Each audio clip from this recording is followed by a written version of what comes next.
राजा परीक्षित को 7 दिन में मृत्यु का श्राप लगा। राजा परीक्षित को कितने दिन में लगा? 7 दिन में मरने का श्राप लग गया।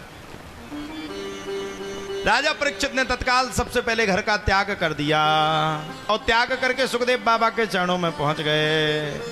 बरीयानेश ते प्रश्नः कृतो लोकहितो निपः आत्मविस्मृतः पुंसां श्रोतव्यादिस्यः परः। कहां पहुंच गए? गृह कारज नाना जंजाला, घर परिवार को नाना जंजाल समझते हुए राजा परीक्षित कहां पहुंच गए? बोले सब कुछ त्याग करके राजा परीक्षित भगवान की शरण में पहुंच गए, सुखदेव बाबा की शरण में पहुंच गए। और जैसे ही राजा परीक्षित सुखदेव बाबा के शरण में पहुंचे और सुखदेव बाबा से मात्र पहला प्रश्न किया, बरीयानेस्ते प्रश्नाकृतो लोकहितो निपः आत्मविस्मृतः पुंसां श्रोतव्यादिस्यः परा म्रियमाणम किम कर्तव्यम। मरने वाले को क्या करना चाहिए? जो व्यक्ति मर रहा है उसको क्या करना चाहिए? देखो मरना सबको है, पता किसी का नहीं है। पता चला कि गाड़ी में बैठे बैठे चले जा रहे हैं हम लोग घूमने के लिए कुल्लू मनाली और बीच में हो गया स्वाहा, पता ही नहीं चला। और सुनो आजकल तो कोई ठिकाना नहीं, भगवान जी ने 2020 में कोरोना चला दिया था, पूरे फ्रेश कर दिए, सब छांट छांट करके इकट्ठे कर दिए। अब पता नहीं फिर कब से आपत्ति आ जाए। इसलिए जाने से पहले हमें अपने जीवन का इंतजाम कर करके रखना चाहिए। क्यों भाई, सही है कि नहीं? अच्छा कोई लिखवा करके लाया कब मरना है कोई? है कोई? अच्छा स्वर्ग किस किस को जाना है? बूढ़ी बूढ़ी डुकरियां भी हाथ ठाणे नहीं कर रहे, महाराज स्वर्ग नहीं जाना, तो यहीं बने रहे। तो म्रियमाणम किम कर्तव्यम, जीवन एक रेल है। जो राजा परीक्षित को जाना है वो हमें भी जाना है। हमें भी अपने आप को छोड़ना है, आज नहीं तो कल हमें अपने आप को त्यागना है। लेकिन करें तो करें क्या करें? जीवन के लिए क्या करें? बोले म्रियमाणम किम कर्तव्यम। जीवन की रेल चलती जा रही है। जिस प्रकार से एक स्टेशन से गाड़ी दौड़ जाती है तुम उसको पकड़ नहीं पाते, वैसे ये श्वास है, श्वासों का कब क्या भरोसा, कहां किस जगह पर रुक जाए। महा ठगनी ये श्वास है, हर पल आए जाए, रुक जाए कहां और कब ये कोई ना पता पा पाए। अरे सुखदेव बाबा बोले ठहर जा राजा परीक्षित, बैठ जा, क्यों घबराते हो भाई? अरे बोले भगवंत तुम्हें पड़ी अपनी, हम मरने वाले हैं कुछ दिन के बाद, 7 ही दिन का वक्त है हमारे पास, इसके बाद हम तो चले जाएंगे और तरेंगे नहीं तो बड़ी गड़बड़ी है जाएगी। अब क्या करें? सुखदेव बाबा ने कहा चिंता मत करो। बोले मरने वाले को क्या करना चाहिए? आप तो सीधा सीधा ये बताइए। बोले मरने वाले को बस एक ही काम करना चाहिए, जितासनो जितश्वासो जित संगो जितेन्द्रियः स्थूले भगवतो रूपे मनः संधार ये दिया। भैया क्या करना चाहिए? बोले जिसको भगवान, जिसको तन्ना है उसको तीनों चीजें अपने जीवन में अच्छी रखना चाहिए। जितासन हो, आसन, आसन। अब आजकल क्या है आसन? 1 मिनट यूं हुए, 1 मिनट यूं हुए, 1 मिनट यहां बदले, 1 मिनट वहां बदले। आसन किसी की क्लियर है ही नहीं। जिसकी आसन है उसकी शासन है। अच्छा एक बात बताओ, व्यक्ति की कीमत है कि पद की कीमत है? पद की कीमत है। पूर्व अगर कोई हो जाए, पूर्व मुख्यमंत्री जी, तो पूर्व शब्द लग गया, लेकिन जब वो उस गद्दी पे बैठ गए तो वो राजा हो गए। तो महत्वता किसकी है? बोले गद्दी की। गद्दी अगर आपकी श्रेष्ठ है, गद्दी में आप बोलना जानते हो, गद्दी में अगर आप बैठना जानते हो, गद्दी में अगर आप विराज रहे हो, गद्दी में अगर आप बैठ रहे हो, अगर आपकी आसन क्लियर है तो शासन आपको करना ही करना है। क्लियर बात। अब ये व्यास गद्दी पर हम विराजमान है, ये सबसे पवित्र गद्दी है, सबसे निष्ठ गद्दी है, सबसे सुंदर धर्मात्मक गद्दी है। हम इस पे बैठे हैं, 2-4 मिनट में हम कहने भैया हम उतर रहे हैं, कोई दूसरा बोलने लगे तो गद्दी तो खाली हो गई ना। कीमत किसकी है? गद्दी की। अगर गद्दी की कीमत नहीं होती तो पंडाल क्यों लगता, फिर आप सब लोग यहां तक क्यों आते, घर ही में ना बैठ जाते। तो महत्वता किसकी है? बोले पद से पहले आसन की महत्वता है। ऐसे भगवान की भक्ति है। अगर आप भगवान की भक्ति को करते हो तो आसन को जमाना सीख जाओ। अब ऐसा नहीं 2 मिनट में यूं की पाल थी, 2 मिनट में यूं की, अब ये लग रहा कब उठ के भग जाए, कब किस जगह चले जाए। कछु नहीं तो पंडाल के ऊपर ही देख रहे हैं, कछु नहीं तो उसी में टाइम पास चल रहा, कछु नहीं तो सांडोई को देख कर टाइम पास चल रहा। आसन आपकी करेक्ट होना चाहिए, बैठने की स्थिति आपकी करेक्ट होना चाहिए।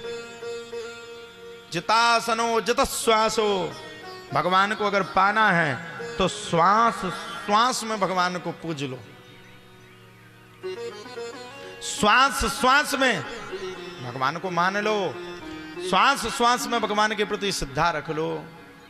अब बोले जित संगो, संग कैसा होना चाहिए। अब देखो भैया, सीधी सीधी सी बात है, सिगरेट वाले के साथ अगर आप रहोगे तो सिगरेट ही पियोगे, एक दिन नहीं पियोगे तो दूसरे दिन सीखे जाओगे। यार बताओ यार, क्या पिस्टन पिला दो, यही नाम तो है, हम तो सुनते रहते।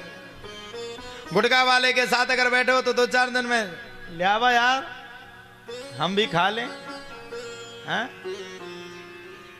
और अगर शराबी के साथ बैठे हो, भले ही आप दारू नहीं पीते, कलाई पे बैठे हो तो आप तो दारूखोर कहलाओगे, कहलाओगे कि नहीं कहलाओगे?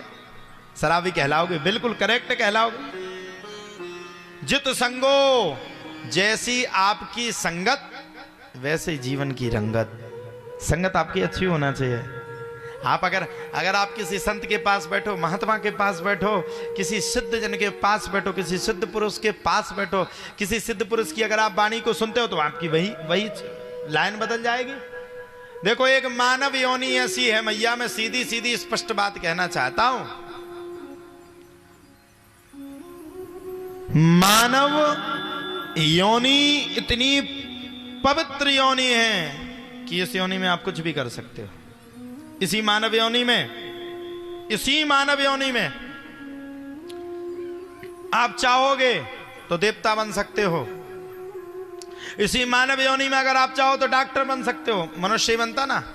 अब पहले सुनते चलना, इसी मानव योनि में अगर आप चाहो तो मास्टर बन सकते हो, इसी मानव योनि में अगर आप चाहो तो कलेक्टर बन सकते हो। अब बताओ, अगर आपका भैंसिया के रूप में जन्म हो गया तो क्या बनोगे? बताओ ना, बताओ बताओ।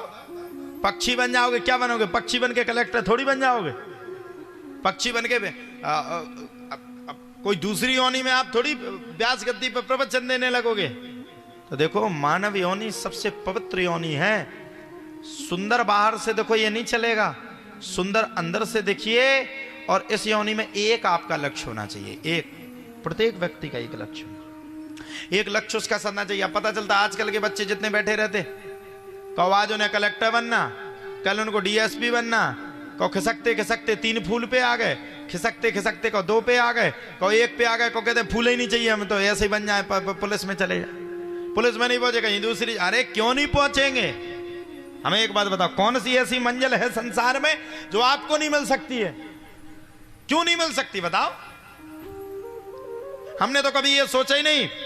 हम तो कहीं भी कथा सुनने के लिए गए मैया, तो हमने कभी अपने जीवन में ये विचार नहीं किया कि हम ये नहीं कर सकते। अरे क्यों नहीं कर सकते? क्यों ये सोच नहीं, क्यों नहीं कर सकते? क्या हमारे अंदर हुनर नहीं, हमारे अंदर आत्मा नहीं? आप सब कुछ कर सकते हो, बस आपका निश्चय एक होना चाहिए। जब हम जैसे व्यक्ति को भगवान ने इतना सब कुछ दिया, तो तुमको तो भगवान छप्पर फाड़ के देगा, इसमें कोई कमजोरी मत मानिए। बस एक आपकी मजबूती हो। कई बच्चे होते हैं उनकी एक मजबूती नहीं होती, और जब तक मजबूती एक नहीं होगी तब तक जीवन का कल्याण होने वाला नहीं है। भटकते रहोगे।